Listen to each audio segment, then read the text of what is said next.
Pasukan Dukungan Cepat atau RSF.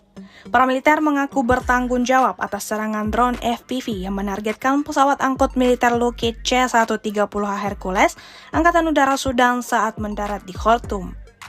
Sebuah klip video yang beredar di media sosial Telegram pada Kamis 21 Maret 2024 menggambarkan hancurnya pesawat C-130 di pangkalan Wadi Saidina.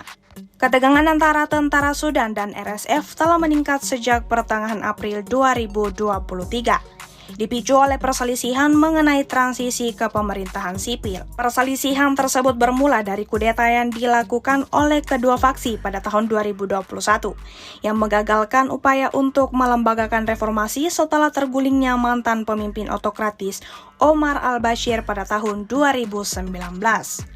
Sepanjang konflik yang berkepanjangan, tentara Sudan telah menghadapi tantangan yang signifikan yang menimbulkan konsekuensi yang menghancurkan bagi ibu kota dan wilayah sekitar.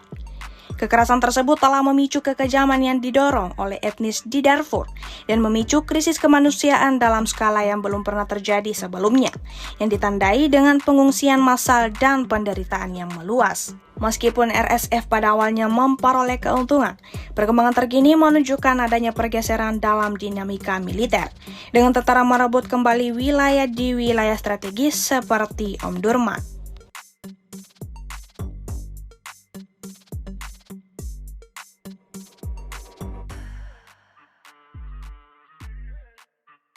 Download Tribun X sekarang, menghadirkan lokal menjadi Indonesia.